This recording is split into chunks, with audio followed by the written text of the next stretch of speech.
تو جی situation rooms ہم شامل کر لیتے ہیں۔ مشرق وسطی سے تازہ ترین جو اطلاعات ہمیں موصول ہو رہی، ایران نے امریکی شرائط کو ناقابل قبول قرار دیتے ہوئے مذاکرات سے صاف انکار کر دیا ہے۔ امریکی میڈیا نے بڑا دعویٰ کر دیا، لکھا ایران کے اعلیٰ حکام نے ثالثوں کو بھی آگاہ کر دیا ہے کہ صدر ڈونلڈ ٹرمپ کے مطالبات قبول نہیں، امریکی حکام سے ملاقات نہیں کر سکتے۔ امریکی میڈیا کے مطابق امریکی پلان میں میزائل پروگرام اور جوہری سرگرمیوں پر سخت پابندیاں شامل ہیں، جبکہ ایران نے سیکیورٹی ضمانتیں اور مستقبل میں حملہ نہ ہونے کی گارنٹی مانگ لی ہے۔ آبنہ ہرمز کی صورتحال پر بھی شدید اختلافات برقرار ہیں، تاہم صفاتی ذرائع کا کہنا ہے کہ بیک ڈور رابطے تاحال جاری ہیں۔ ادھر الجزیرہ نے رپورٹ کیا ہے کہ ایران نے امریکہ کی جانب سے 48 گھنٹے کی جنگ بندی کی تجویز بھی مسترد کر دی ہے۔ تو اپنے ناظرین، امریکہ ایران میں ثالثی کے حوالے سے ترجمان دفتر خارجہ کا رد عمل بھی سامنے آیا ہے اور ترجمان دفتر خارجہ کے سوشل میڈیا پر سرگرم جھوٹی خبروں کی تردید، بے بنیاد اور من گھڑت دعووں کو سختی سے مسترد کر دیا ہے۔ کہتے ہیں کہ وزارت خارجہ میں ہونے والی بریفنگ کو غلط انداز میں پیش کیا گیا ہے۔ مزید کہا ہے کہ ایسے امور کا حوالہ دیا گیا ہے جو زیر بحث نہیں آئے اور نہ ہی ان کی طرف اشارہ کیا گیا ہے۔ علاقائی حساسیت اور نازک وقت میں ذمہ داری کا مظاہرہ کیا جائے اور میڈیا پلیٹ فارم کو مکمل تحقیق سے کام لیں، قیاس آرائیوں سے گریز کریں اور معلومات کے لیے صرف سرکاری ذرائع پر ہی انحصار کریں۔ تو یہ بہت اہم اور واضح پیغام دیا گیا ہے۔ بڑا ایک سینسیٹیو میٹر ہے، ہم بالکل ناظرین کو بھی یہی بات سمجھانے کی کوشش کر رہے ہیں، جیسے کہ اب سے کچھ دیر پہلے بھی ہم یہی بات کر رہے تھے کہ سوشل میڈیا پر جو گردش کرتی ہوئی خبریں ہیں وہ آپ کی قومی سالمیت کے اگینسٹ بھی جا سکتی ہے۔ تو ضرورت اس بات کی ہے کہ جو جیسے کہ ہم نے شروع میں بات کی نا کہ آپ نے تھوڑا سا جھوٹی خبروں سے، مس انفارمیشن سے، ڈس انفارمیشن سے آپ نے گریز کرنا ہے۔ جو کریڈیبل ذرائع ہیں، جو کریڈیبل سورسز ہیں سوشل میڈیا پر، آپ کوشش کریں کہ آپ اسی کو فالو کریں اور اس تمام تر سیناریو میں اسی جو ہے وہ خبروں پہ جائیں۔ تو بڑی خبر سے بھی یہاں پر ناظرین کو اپڈیٹ کرتے ہیں۔ عرب میڈیا کے مطابق نائب وزیر اعظم اور وزیر خارجہ اسحاق ڈار اور سعودی وزیر خارجہ کے درمیان رابطہ ہوا ہے، جس میں خطے کی تازہ ترین صورتحال اور باہمی دلچسپی کے امور پر تبادلہ خیال کیا گیا ہے۔ ایک بہت اہم رابطہ ہے یہ۔ دونوں وزراء خارجہ نے پاک سعودیہ تعلقات کو مزید مضبوط بنانے کے عزم کا اعادہ کیا ہے۔ تو جہاں پر دیگر رابطے، دیگر جو گفتگو کا سلسلہ ہے، ملاقاتوں کا سلسلہ ہے، وہ اہم ہے، اسی تمام تر تناظر میں یہ ٹیلی فونک رابطہ بھی بڑا اہم ہے۔ اور ایران نے خلیج فارس میں امریکہ کا ایک اور طیارہ مار گرا ہے۔ یہ ایک تازہ ترین اپڈیٹ ہے جس میں A-10 طیارہ آبنہ ہرمز کے قریب تباہ کیا گیا ہے۔ تو نیو یارک ٹائمز کے مطابق جہاز کے پائلٹ کو بچا لیا گیا ہے۔ اس سے قبل بھی ایران نے امریکہ کا ایک طیارہ تباہ کیا تھا، جس کی امریکی حکام نے تصدیق کی تھی۔ رائٹرز سے گفتگو میں امریکی دفاعی ذرائع نے کہا ہے کہ طیارہ ایرانی حدود میں گرا ہے۔ امریکی میڈیا کے مطابق دونوں پائلٹ ایرانی حدود میں اترے ہیں، ایک کو ریسکیو کر لیا گیا ہے۔ ایرانی خبر ایجنسی تسنیم نیوز نے دعویٰ کیا ہے کہ ایک امریکی پائلٹ کو گرفتار کر لیا گیا ہے، تاہم ایرانی حکام نے ابھی تک تصدیق نہیں کی۔ پائلٹ کی تلاش میں امریکی C-130 طیارہ اور 2 ہیلی کاپٹرز ایرانی حدود میں نچلی پرواز کرتے رہے ہیں۔ ایک ہیلی کاپٹر بھی فائرنگ کا نشانہ بن گیا ہے، جسے پروجیکٹائل کے ذریعے نشانہ بنایا گیا۔ ایرانی پاسداران انقلاب کے مطابق تباہ ہونے والا طیارہ F-35 ہے، تاہم امریکی میڈیا کا کہنا ہے کہ ملبہ F-15 سے مطابقت رکھتا ہے۔ تو ایک جانب بات کو مانا جا رہا ہے، لیکن انٹرسٹنگلی آپ یہ دیکھیں کہ امریکی طیارہ گرانے کے باوجود ایران سے مذاکرات جاری رہیں گے، یہ صدر ٹرمپ کہہ رہے ہیں۔ یہ جنگ ہے اور ہم جنگ میں ہیں۔ امریکی صدر نے ایسا کہا ہے، پائلٹ کو نقصان پہنچا تو امریکہ کیا اقدام کرے گا پتہ نہیں، امریکی صدر نے یہ کہا ہے۔ تو ایک بہت ہی ڈیفرنٹ سٹیٹمنٹ امریکی صدر کی جانب سے اس بار سامنے آیا ہے۔ اور اس وقت کی اگر بات کریں تو ایران کی اسرائیل پر یلغار ہوئی ہے، صہیونی ریاست پر میزائلوں کی بوچھار ہوئی ہے۔ 7 شہروں میں 17 مقامات پر میزائل داغ دیے گئے ہیں۔ تل اویو سمیت مختلف علاقوں میں سائرن بج اٹھے ہیں، ہر طرف تباہی کے مناظر ہیں، آگ بھڑک اٹھی ہے۔ بنی براق میں متعدد اسرائیلی شہری زخمی ہوئے ہیں۔ متحدہ عرب امارات اور سعودی عرب پر بھی نئے ڈرون حملے ہوئے ہیں۔ ابوظہبی کی گیس تنصیبات میں آگ بھڑک اٹھی ہے۔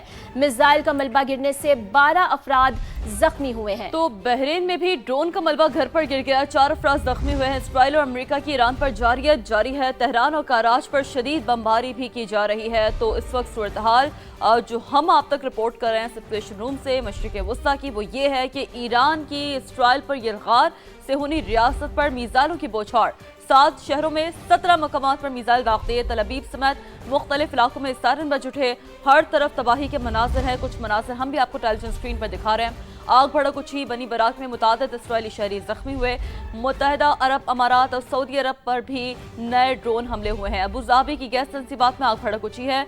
मिसाइल का मलबा गिरने से 12 अफराद जख्मी हुए हैं। बहरीन में भी ड्रोन का मलबा घर पर गिर गया, 4 अफराद जख्मी हुए हैं। इसराइल की अमरीका की ईरान पर जारियत मुसलसल जारी है और तेहरान और कराच पर शदीद बमबारी हुई। ईरान की इसराइल पर यलगार का सिलसिला भी जारी है। तो एक मुसलसल हम देख रहे हैं रिटेलिएशन सामने आ रही है। एक जानिब अगर अमेरिका इसराइल की जानिब से जारियत की जाती है तो फिर दूसरी जानिब ईरान की जानिब से भी जवाब दिया जाता है। और थोड़ा सा अगर हम ये भी देखें कि जब अमरीकी अवाम से मुखातिब था तब हमारे रहनुमाओं पर हमले किए गए, ये कहना है और बहुत ही अहम तरीन स्टेटमेंट सामने आ रही है। खारजा पॉलिसी के सरबराह को निशाना बनाया गया, उनकी अहलिया भी शहीद हो गई। ईरानी सदर मसूद पेज़ेश्कियान का ये एक अहम तरीन शिकवा है। वो कहते हैं कि दुनिया फैसला करे कि कौन मुज़ाकरात और कौन दहशत गर्दी में मुलव्वस है। एक ओपन उन्होंने क्वेश्चन रखा है पूरी दुनिया के सामने सदर मसूद पेज़ेश्कियान ने कि जी जब अमरीकी अवाम से हम मुखातिब थे तब हमारे रहनुमाओं पर हमले किए गए। ये वही बात कर रहे हैं कि जब ये तमाम तर जो शोले भड़के थे, शुरू हुआ था ये तमाम तर मामला, तो सदर मसूद पेज़ेश्कियान बेसिकली उस हवाले से उस सिनेरियो का जिक्र और शीरी, ईरान की जानिब से यही कहा जा रहा है कि मुज़ाकरात जब टेबल टॉक होनी थी, स्टार्ट हुए थे, ये सिलसिला जब शुरू हुआ था तब से यही शिकवा किया जा रहा है कि हम मुज़ाकरात की जानिब आते हैं। और अमेरिका जो है, ईरान की जानिब से कहा जाता है कि ये दहशत गर्दी की तरफ आते हैं। जब भी हम मुज़ाकरात करते हैं तो यही सिलसिला देखने को मिलता है। अभी दिफाई मैदान में तेहरान को शिकस्त देने में नाकामी के बाद अमेरिका और इसराइल ईरानी इंफ्रास्ट्रक्चर को निशाना बनाने लगे हैं। 10 बड़ी यूनिवर्सिटीज़ में से एक बहश्ती यूनिवर्सिटी पर बमबारी हुई। बुशहर में हिलाल अहमद के गोदाम पर ड्रोन हमला किया गया। आलमी इदारा सेहत के मुताबिक अब तक 20 तिबी मराकज़ तबाह हो चुके हैं। गुज़श्ता रोज़ अमरीकी फ़ौज ने तेहरान और कराच को मिलाने वाले खित्ते के सबसे बड़े पुल को तबाह किया था। ईरान के शहर कुम में साबिक चीफ ऑफ स्टाफ अब्दुल रहीम मूसवी को सुपुर्द खाक कर दिया गया है। नेवी कमांडर अली रजा तंजगीरी के नमाज जनाजा भी अदा कर दी गई है और जनाजे में हजारों ईरानियों ने शिरकत की और खराज अकीदत पेश किया। इसराइल और अमेरिका की ईरान पर जारियत जारी है। तेहरान और कराच पर शदीद बमबारी भी की जा रही है। तो इस वक्त सूरत हाल जो हम आप तक रिपोर्ट कर रहे हैं सिचुएशन रूम से मशरिक़ वस्ता की, वो ये है कि ईरान की इसराइल पर यलगार से होनी रियासत पर मिसाइलों की बौछार। 7 शहरों में 17 मकामात पर मिसाइल दागते, तल अबीब समेत मुख्तलिफ इलाकों में सायरन बज उठे। हर तरफ तबाही के मनाजिर हैं। कुछ मनाजिर हम भी आपको टेलीविजन स्क्रीन पर दिखा रहे हैं। आग भड़क उठी, बनी बराक में मुतादिद इसराइली शहरी जख्मी हुए। मुत्तहिदा अरब अमारात और सऊदी अरब पर भी नए ड्रोन हमले हुए हैं। अबू धाबी की गैस तंसीबात में आग भड़क उठी है। मिसाइल का मलबा गिरने से 12 अफराद जख्मी हुए हैं। बहरीन में भी ड्रोन का मलबा घर पर गिर गया, 4 अफराद जख्मी हुए हैं। इसराइल की अमरीका की ईरान पर जारियत मुसलसल जारी है और तेहरान और कराच पर शदीद बमबारी हुई। ईरान की इसराइल पर यलगार का सिलसिला भी जारी है। तो एक मुसलसल हम देख रहे हैं रिटेलिएशन सामने आ रही है। एक जानिब अगर अमेरिका इसराइल की जानिब से जारियत की जाती है तो फिर दूसरी जानिब ईरान की जानिब से भी जवाब दिया जाता है। और थोड़ा सा अगर हम ये भी देखें कि जब अमरीकी अवाम से मुखातिब था तब हमारे रहनुमाओं पर हमले किए गए, ये कहना है और बहुत ही अहम तरीन स्टेटमेंट सामने आ रही है। खारजा पॉलिसी के सरबराह को निशाना बनाया गया, उनकी अहलिया भी शहीद हो गई। ईरानी सदर मसूद पेज़ेश्कियान का ये एक अहम तरीन शिकवा है। वो कहते हैं कि दुनिया फैसला करे कि कौन मुज़ाकरात और कौन दहशत गर्दी में मुलव्वस है। एक ओपन उन्होंने क्वेश्चन रखा है पूरी दुनिया के सामने सदर मसूद पेज़ेश्कियान ने कि जी जब अमरीकी अवाम से हम मुखातिब थे तब हमारे रहनुमाओं पर हमले किए गए।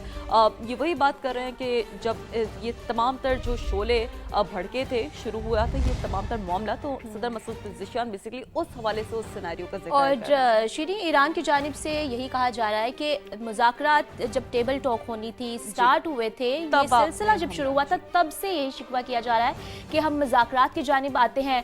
और अमेरिका जो है, ईरान की जानिब से कहा जाता है कि ये दहशत गर्दी की तरफ आते हैं। जब भी हम मुज़ाकरात करते हैं तो यही सिलसिला देखने को मिलता है। अभी दिफाई मैदान में तेहरान को शिकस्त देने में नाकामी के बाद अमेरिका और इसराइल ईरानी इंफ्रास्ट्रक्चर को निशाना बनाने लगे हैं। 10 बड़ी यूनिवर्सिटीज़ में से एक बहश्ती यूनिवर्सिटी पर बमबारी हुई। बुशहर में हिलाल अहमद के गोदाम पर ड्रोन हमला किया गया। आलमी इदारा सेहत के मुताबिक अब तक 20 तिबी मराकज़ तबाह हो चुके हैं। गुज़श्ता रोज़ अमरीकी फ़ौज ने तेहरान और कराच को मिलाने वाले खित्ते के सबसे बड़े पुल को तबाह किया था। ईरान के शहर कुम में साबिक चीफ ऑफ स्टाफ अब्दुल रहीम मूसवी को सुपुर्द खाक कर दिया गया है। नेवी कमांडर अली रजा तंजगीरी के नमाज जनाजा भी अदा कर दी गई है और जनाजे में हज़ारों ईरानियों ने शिरकत की और खराज अक़ीदत पेश किया।